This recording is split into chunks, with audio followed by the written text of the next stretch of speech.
नमस्कार दोस्तों, आज की हमारी कहानी है एक माँ की बेबसी। आज कहने को तो राधिका जी के 3 बच्चे थे, 2 बेटियां और 1 बेटा।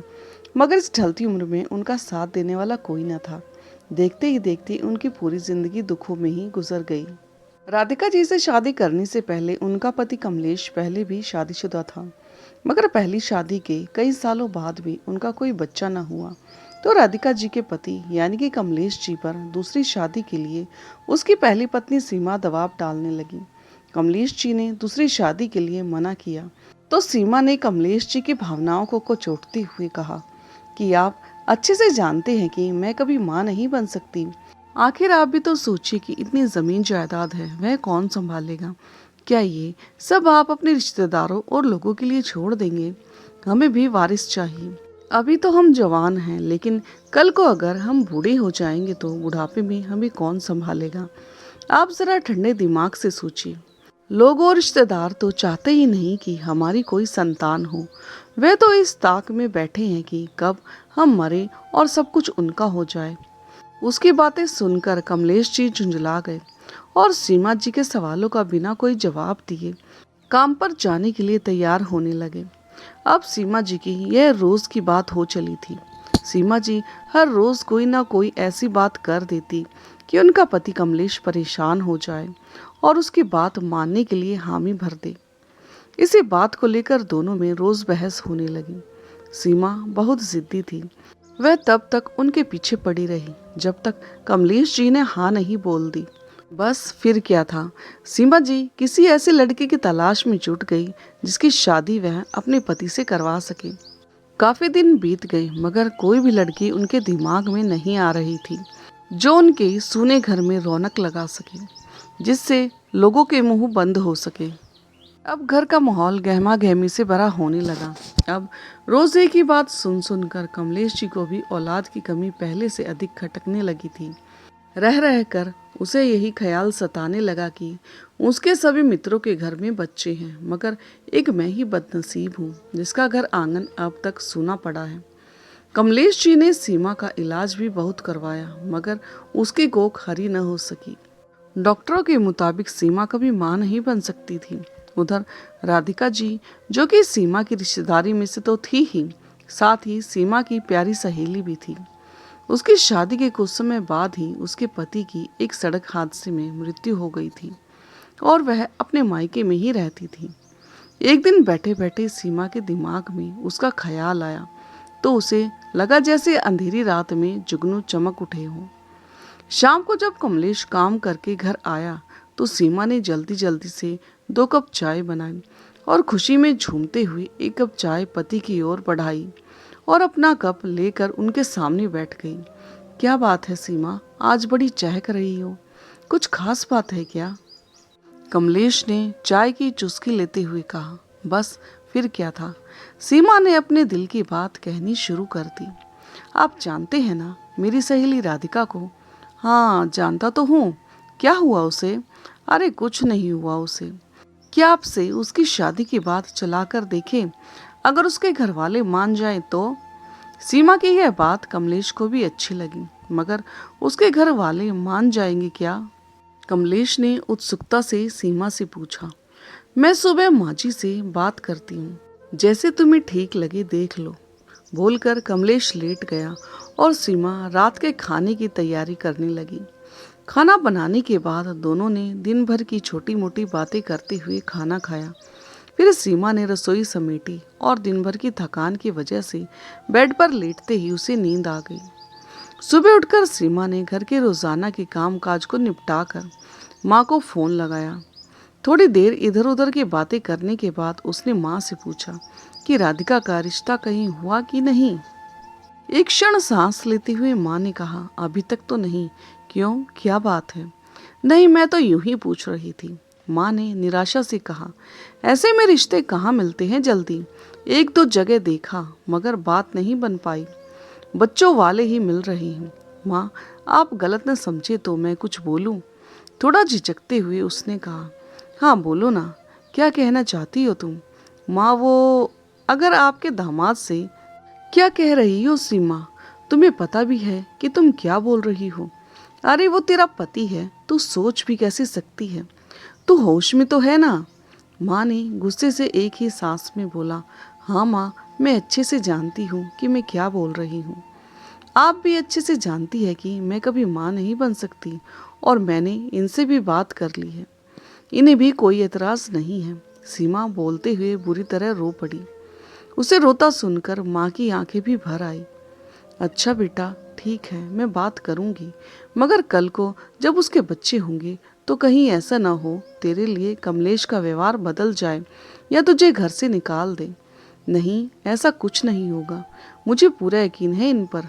माँ, बस आप बात करो। माँ ने राधिका के घर वालों से फोन पर बात करना उचित नहीं समझा। उन्होंने कहा कि उनके घर चलकर बातचीत करनी चाहिए। सीमा भी इसके लिए मान गई और कहा, मैं भी साथ चलूंगी। अच्छा ठीक है, तू भी चलना। कमलेश से पूछकर आ जाना, किसी दिन फिर चल पड़ेंगे। ठीक है माँ, अब मैं फोन रखती हूँ। फोन काटकर वो वहीं पर बैठी आने वाली जिंदगी के सपनों में खो गई। अगले दिन सीमा माँ के साथ राधिका के घर पहुंच गई। चाय पानी के बाद राधिका सीमा को लेकर अपने कमरे में चली गई। दोनों बैठकर बातें करने लगी। बातों बातों में सीमा ने राधिका के मन को टटोलने की कोशिश की, मगर उसे कुछ खास सफलता नहीं मिली। उधर माँ ने राधिका के घर वालों से कमलेश के साथ रिश्ते की बात कही तो सभी घर वाले हैरत से एक दूसरे का मुंह ताकने लगे।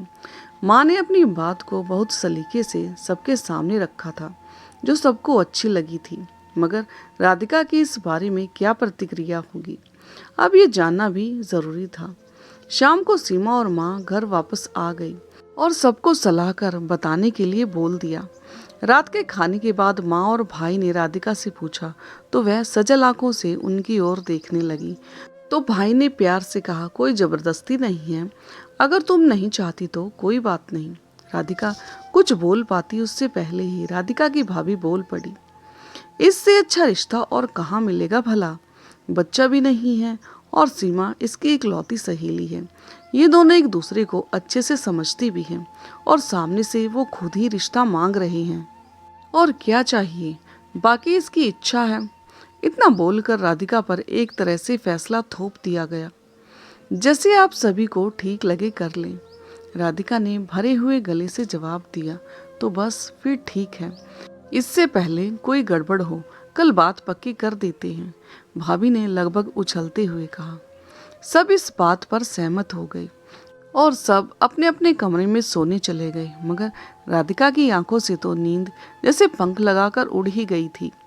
उसकी आंखों से आंसुओं का सैलाब बह रहा था, जिसे पोंछने के लिए तकिए के अलावा कोई न था। अगली सुबह बातचीत करने के बाद हफ्ते भर में शादी की बात पक्की कर दी गई। सीमा और कमलेश इस बात से बहुत खुश थे। शादी का दिन आया तो साधारण सी रस्मों से शादी कर राधिका की विदाई कर दी गई। सीमा राधिका के साथ बहुत प्यार से रहती। राधिका को भी अब लगता कि शायद सब ठीक हो गया है।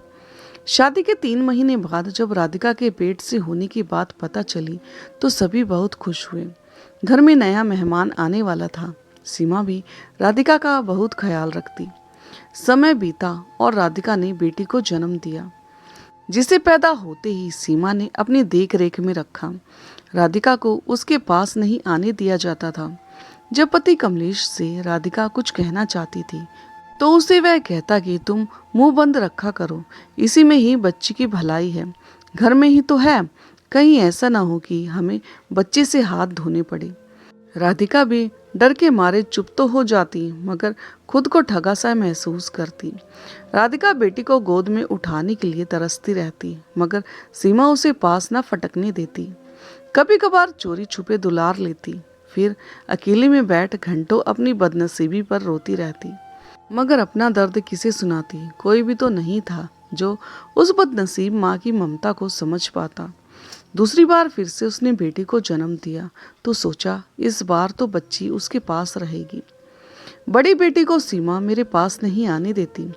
अब की बार मैं बेटी देने से साफ साफ मना कर दूंगी, और उसने किया भी ऐसा ही। राधिका शायद ये नहीं जानती थी कि सीमा उससे भी 2 कदम आगे की सोच बैठी है। सीमा ने अपना दाव खेलना शुरू किया। कमलेश काम से आया तो उसके खूब कान भरने शुरू कर दिए और जहर खाकर जान देने तक की धमकी दे डाली, जिसे सुनकर कमलेश घबरा गया।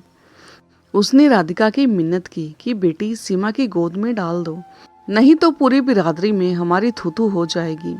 कहीं सच में उसने ऐसा किया तो हम कहीं के नहीं रहेंगे। बच्चियां घर में ही हैं, और फिर तुम तो सीमा को जानती ही हो, वो अपनी जिद पूरी करने के लिए किसी भी हद तक जा सकती है। जब कमलेश राधिका से यह सब बातें कर रहा था तो सीमा दरवाजे पर कान लगाकर सब कुछ सुन रही थी, और उसने एक झटके से दरवाजा खोला और बोली, अगर बच्ची मुझे नहीं मिली तो मैं दोनों बच्चियों को मार दूंगी और खुद भी मर जाऊंगी। ये सब सुनते ही राधिका और कमलेश के पैरों तले से जमीन खिसक गई और दोनों का कलेजा मुंह को आ गया। कमलेश ने नन्ही सी बेटी को उठाकर छाती से लगाया और अगले ही पल बच्ची सीमा की बाहों में थमा दी। एक बार फिर राधिका खून के घूंट पीकर रह गई। एक बार फिर उसकी गोद सूनी हो गई। राधिका अब उदास और चुप चुप रहने लगी थी। उधर सीमा दोनों बेटियों को संभालती और हर संभव प्रयास करती कि राधिका उनसे दूर रही। बड़ी बेटी पूर्वी अब 4 साल की हो चुकी थी और स्कूल जाने लगी थी। वह सीमा को ही अपनी माँ समझती थी, और छोटी बेटी जानवी भी कभी उसे माँ कहकर तो नहीं पुकारती थी, मगर कभी कभी उसे देखकर मीठी सी मुस्कुरा देती, जिसे देखकर राधिका को बहुत सुकून मिलता था। एक दिन राधिका ने पूर्वी को सीमा से आंख बचाकर इशारे से अपने पास बुलाया और प्यार से उसका माथा चूमकर उसे खाने के लिए बिस्किट दिया और कहा, दोनों बहनें मिलकर खा लेना। जैसे ही पूर्वी पीछे की ओर पलटी तो सीमा को अचानक सामने खड़ा देखकर डरते हुए बोली, वो माँ, इन्होंने मुझे ये दिया। सीमा ने पूर्वी के गाल पर जबरदस्त चाटा रसीद करते हुए कहा, कितनी बार बोला है कि किसी से कुछ भी लेकर नहीं खाना, कभी देखा नहीं क्या कुछ, चल अपने कमरे में। उसकी कड़क आवाज सुनकर पूर्वी अपने गाल पर हाथ रखकर रोती हुई अपने कमरे में चली गई। सीमा ने राधिका को खूब खरी खोटी सुनाई। हर रोज कुछ न कुछ ऐसा हो जाता जिसकी वजह से राधिका को बातें सुननी पड़ती। समय का पहिया आगे बढ़ रहा था और राधिका तीसरी बार माँ बन रही थी। अब की बार उसने बेटे को जन्म दिया था। घर में खुशी का माहौल था, मगर राधिका के पास खुश होने की कोई वजह न थी, क्योंकि वो तो सिर्फ मशीन की तरह बरतने के बाद छोड़ दी गई थी। राधिका का दर्द सुनने वाला कोई नहीं था और न ही उसने किसी को बताया ही था। मायके भी कभी कभार ही जाती थी, और वो भी सीमा हमेशा उसके साथ में ही रहती थी, और सीमा सबके सामने ऐसे पेश आती जैसे वो दोनों सगी बहनें हों। राधिका के घर वाले भी यही समझते थे कि वह अपने घर में बहुत खुश है। समय बीत रहा था। सीमा 3 बच्चों की देखरेख का ख्याल खुद ही रखती थी, तो जाहिर सी बात है कि बच्चों का मोह भी सीमा के साथ ही था। अब राधिका की हालत घर में फालतू पड़ी वस्तु जैसी थी, जिसे कोई भी ठोकर मार सकता था। धीरे धीरे सीमा को उसका घर में रहना भी खटकने लगा। उसने कमलेश पर दबाव डालना शुरू कर दिया कि राधिका को गांव के बीचों बीच जो पुश्तैनी मकान है उसमें भेज दिया जाए। कमलेश ने इस बात का विरोध किया, मगर उसकी एक न चली। आखिर राधिका को उस घर में जाना ही पड़ा। राधिका को एक और झटका लगा। बच्चे उसकी आंखों से भी दूर हो गए। वह सारा दिन रोती रहती। फिर एक दिन राधिका के भाई को किसी से राधिका की इस हालत के बारे में पता चला, तो वह उसे मिलने वहां पहुंचा। अपनी बहन की दशा देखकर वह खून के आंसू पीकर रह गया। उसने राधिका को अपने साथ चलने के लिए कहा, मगर राधिका ने जाने से साफ साफ मना कर दिया और कहा, भाई आप जाओ, जो मेरी तकदीर में था वो हो गया, आप मेरी किस्मत नहीं बदल सकते। भाई की आंखों से अश्रुधारा बह रही थी, मगर राधिका तो जैसे पत्थर की मूर्ति बन गई थी। उसने बात को टालते हुए कहा, ये हमारे घर का मामला है, आप इन सब में दखल न दे तो ही अच्छा है, और आज के बाद आप यहाँ मत आना। अब आप यहाँ से जाओ। मगर राधिका, तुम इन हालातों में यहाँ कैसे? क्या हुआ है मेरे हालातों को, और क्या हुआ है मुझे? मैं ठीक हूँ, आप जाओ यहाँ से और कभी यहाँ मत आना, नहीं तो मेरी मरी का मुंह देखोगे। राधिका के भाई ने उसका ये रूप पहले कभी नहीं देखा था। उसकी ये सब बातें सुनकर वह वहां से चुपचाप अपने घर चला गया। मगर उसे बहुत बुरा लग रहा था। उसने कमलेश से मिलकर बात करने की सोची। अगले दिन भाई सीधे कमलेश के दफ्तर पहुंच गया।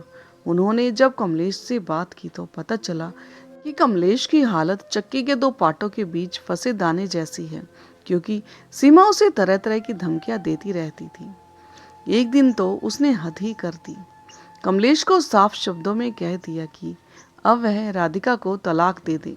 अब इस घर और परिवार को उसकी कोई जरूरत नहीं है। इसी बात को लेकर घर में हर रोज कलह होने लगी। कमलेश इस बात के लिए राजी न था। उसने साफ साफ कह दिया कि जो तुमने कहा मैंने किया, मगर अब और नहीं। सीमा ने शातिर दिमाग से चाल चली और सीधे राधिका के पास उसके घर तलाक के पेपर्स लेकर जा धमकी और बोली, राधिका इन पेपर्स पर साइन कर दो। जो कुछ थोड़ा बहुत लेना होगा ले लो। अब कौन से पेपर पर साइन करवाने आई हो सीमा? अब मेरे पास क्या है? सब कुछ तो तुमने छीन लिया। अब और क्या चाहती हो? तलाक? मैं अब तुम्हें और बर्दाश्त नहीं कर सकती, इसलिए जल्दी से पेपर साइन करो और मैं यहाँ से जाऊँ।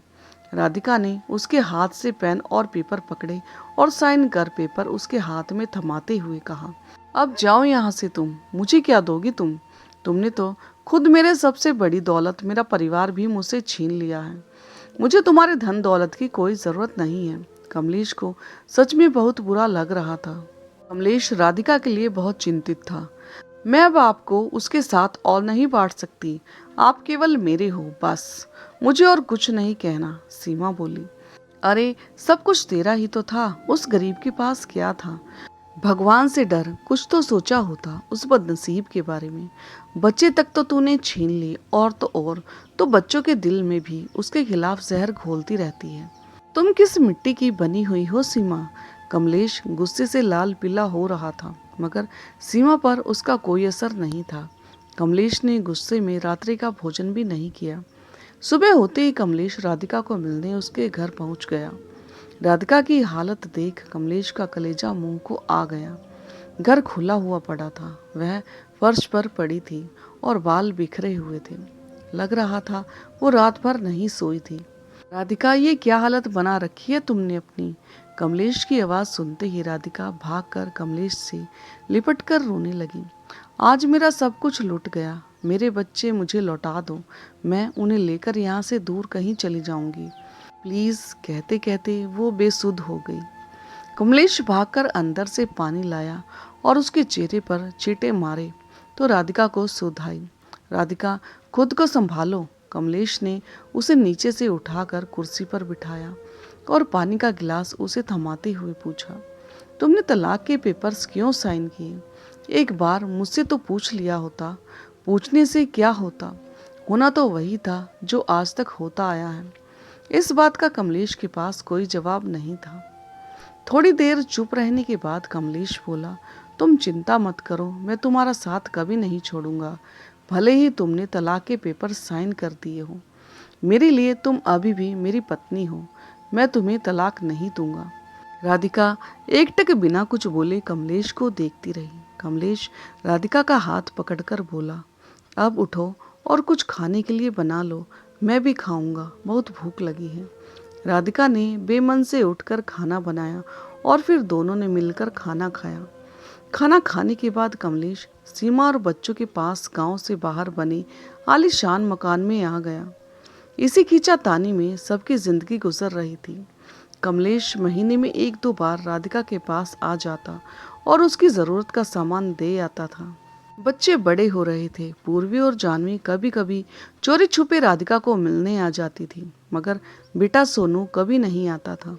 वो तो राधिका को फूटी आंख देखना भी पसंद नहीं करता था और सीमा को खूब मानता था। पूर्वी और जानवी अब कॉलेज जाती थी। दोनों बड़ी जो हो गई थी। पढ़ाई में तीनों बच्चे काफ़ी होशियार थे। कमलेश अब थोड़ा बीमार सा रहने लगा था।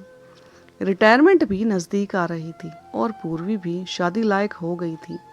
कई अच्छे घरों से रिश्ते आ रहे थे। अंततः एक अच्छे घर के लड़के के साथ उसकी शादी कर दी गई, जो पेशे से एक अध्यापक था। शादी में कमलेश की जिद के चलते राधिका को शामिल तो किया गया, मगर उसका शादी में होना या न होना एक बराबर था। राधिका के दिमाग पर अब इस बीती हुई जिंदगी का प्रभाव दिखाई देने लगा था। वो अक्सर अकेले ही बड़बड़ाती रहती थी। उसकी बीपी भी काफी बढ़ने लगी थी।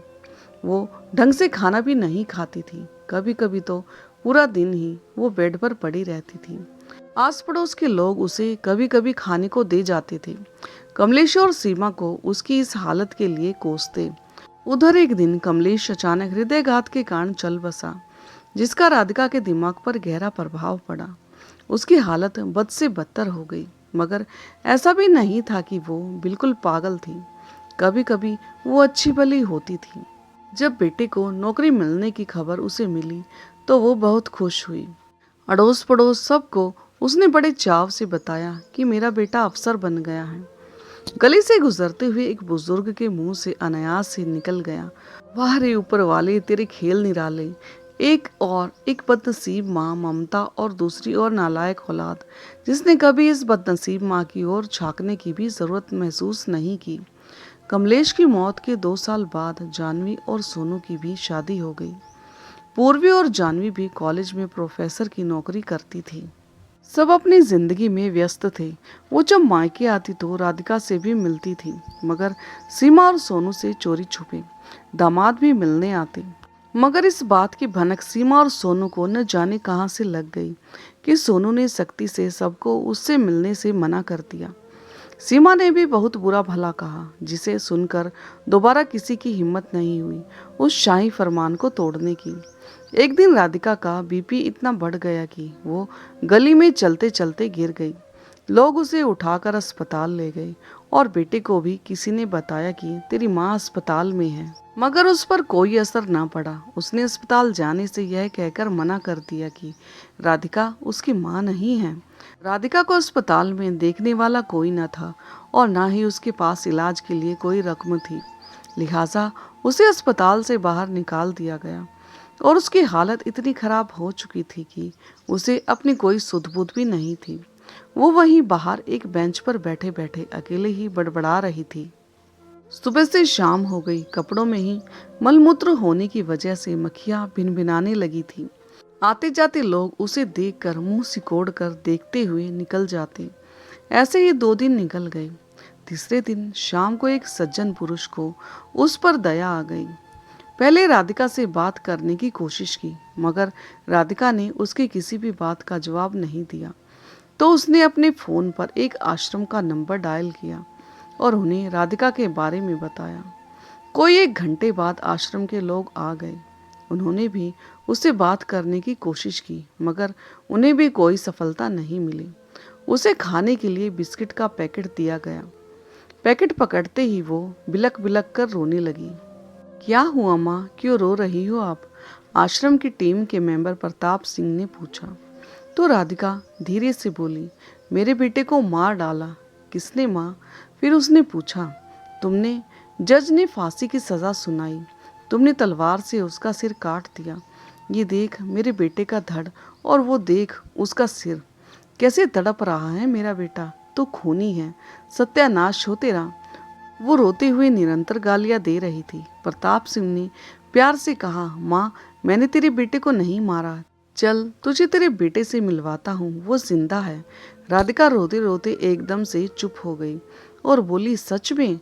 हाँ माँ, कहते हुए उसका गला भर आया। चल बेटा जल्दी चल, कहते हुए वह उठ खड़ी हुई। टीम के सभी मेंबर भी साथ में आकर गाड़ी में बैठ गए और उसे आश्रम लाया गया। वहां पहुंचकर राधिका को नहलाया गया, कपड़े बदलकर उसे अस्पताल ले जाया गया। डॉक्टर ने चेक करने के बाद बताया कि राधिका को सदमा लगने के कारण दिमाग पर बहुत बुरा प्रभाव पड़ा है। ये अपने जीने की इच्छा खो चुकी हैं। इन्हें बहुत देख रेख की जरूरत है। दवाइयों के साथ साथ उन्हें खुशनुमा माहौल और अपनों का साथ और प्यार भी चाहिए। उसे इंजेक्शन भी दिया गया ताकि उसे अच्छी नींद आ सके। इंजेक्शन लगने के बाद वो सो गई। लगभग 1 सप्ताह बाद अस्पताल में रहने के बाद उनकी हालत में सुधार आया और उन्हें छुट्टी मिल गई। छुट्टी मिलने के बाद उन्हें आश्रम लाया गया। वहाँ और भी बहुत से अपनों के सताए हुए लोग थे। राधिका को दवाइयाँ लेने के कारण रात को बहुत अच्छी नींद आई। सुबह वो जल्दी उठ गई। अनजान सी जगह थी। उदास मन से बैठकर भगवान को याद करने लगी। कुछ देर बाद सब लोग उठ गए। सबको चाय नाश्ता दिया गया। प्रताप राधिका जी के लिए खुद नाश्ता लेकर आया और प्यार से बोला, माँ नाश्ता कर लो। और फिर वो उनकी बगल में बैठ गया। राधिका जी चुपचाप चाय पीने लगी। प्रताप ने धीरे से पूछा, माँ आपके घर में कौन कौन है? सभी हैं। मेरे 3 बच्चे हैं, 2 बेटियां, 1 बेटा। उनके बच्चे हैं। एक डायन भी है जिसने मेरे बच्चों को मुझसे छीन लिया। बहुत खतरनाक है वो। कहते हुए राधिका जी बुरी तरह से रो पड़ी। वो मेरे बच्चों को मार देगी। मेरे बेटे को फांसी हो गई। जल्लाद ने उसका गला काट कर फेंक दिया है। किसी ने उसका गला नहीं काटा माँ, वो ठीक है। मैंने उसके साथ बात की थी फोन पर। क्या कह रहा था वो? आएगा लेने मुझे। राधिका जी के ये बात सुनकर प्रताप बोला, माँ उसने आने से मना कर दिया। हाँ वो बहुत व्यस्त रहता है ना, बहुत बड़ा अफसर है मेरा बेटा। तू ऐसा कर, मुझे उसके पास ले चल या फिर मुझे बस में बिठा दे, मैं चली जाऊंगी। ठीक है माँ, आप थोड़ा ठीक हो जाओ फिर चले जाना, कहकर दिलासा देते हुए वो सोचने लगा कि बेटा कितना बदनसीब है और माँ उससे भी ज्यादा। औलाद होने के बावजूद वो धक्के खाती फिर रही है। अब रोज ही की बात हो गई थी। राधिका जी या तो पाठ करती रहती या फिर रोती रहती। कभी आश्रम के गेट पर बैठी रहती, आते जाते लोगों को बोलती, मुझे मेरे गांव छोड़ दो। बेटे को आश्रम की ओर से बहुत संदेश भेजे गए मगर वो नहीं आया। फिर एक दिन राधिका की बेटियों को भी फोन किया गया। उन दोनों ने भी कहा हम मजबूर हैं, नहीं आ सकती। फिर एक दिन राधिका जी को लेकर उनके बेटे से मिलवाने आश्रम की टीम बेटे के पास उसके गांव गई, मगर उसने यह कहकर राधिका जी से मिलने से इनकार कर दिया कि ये मेरी माँ नहीं है। मेरी माँ सीमा मर चुकी है, उसे मरे हुए 1 महीना हो चुका है। मैं इस औरत को नहीं जानता, आप यहाँ से जा सकते हैं। सोनू की ये बात सुनकर राधिका जी का कलेजा मुंह को आ गया, मानो ममता ने दम तोड़ दिया हो। प्रताप ने सोनू को समझाना चाहा और कहा, आपके पिता ने इनसे शादी की थी। मगर सोनू के पत्थर दिल पर कोई प्रभाव न पड़ा। वह कहने लगा कि वो तलाक हो चुका है।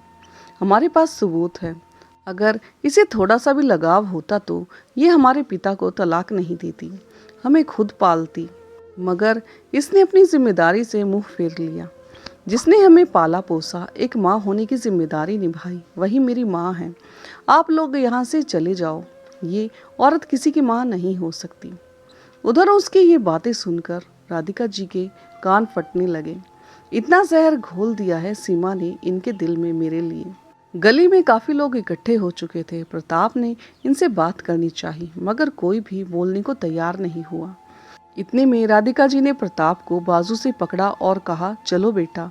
वह सहाय सा राधिका जी और बाकी टीम के साथ गली से गुजर रहा था। तभी एक बुजुर्ग ने कहा, बेटा ये बहुत भली हैं, इनका ख्याल रखना।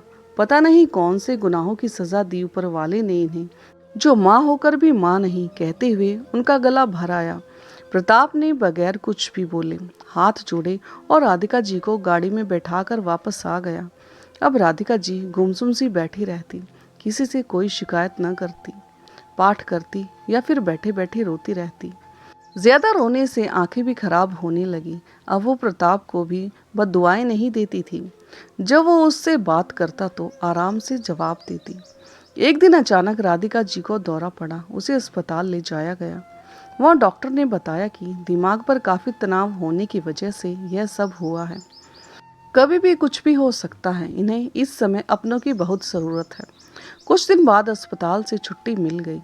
अगले दिन सुबह जब प्रताप राधिका जी को दवाई देने लगा तो राधिका जी बोली, बेटा एक बात कहनी थी तुमसे। कहो माँ, क्या कहना है? बेटा मेरी इच्छा है कि मेरा अंतिम संस्कार मेरे ससुराल में हो। तुम ये आखिरी उपकार मुझ पर कर देना। माँ आप ठीक हो जाओगी, ऐसी बात मत करो। नहीं बेटा बता, मेरी इच्छा पूरी करेगा ना? कहते हुए वह छोटे बच्चे की तरह फपक फपक कर रो पड़ी। बहुत मुश्किल से उसे चुप कराया गया। कुछ दिन ठीक रहने के बाद फिर राधिका जी को दौरा पड़ा। उनके शरीर को लकवा हो गया था। उन्हें अस्पताल ले जाया गया मगर डॉक्टर ने उन्हें मृत घोषित कर दिया। अब प्रताप को राधिका जी की अंतिम इच्छा का ख्याल आया। उसने गांव के मुखिया से फोन पर बात की और राधिका जी की मौत की खबर के साथ ही उनकी अंतिम इच्छा के बारे में भी बताया। तो मुखिया ने कहा, आप लोग लाश ले आओ। गांव के धार्मिक स्थल से गांव को राधिका जी की मौत और संस्कार के बारे में सूचित किया गया। प्रताप और आश्रम के कुछ और लोग राधिका जी की लाश लेकर शमशान घाट पर आ गए। पूरे रीति रिवाज से राधिका जी का अंतिम संस्कार किया गया।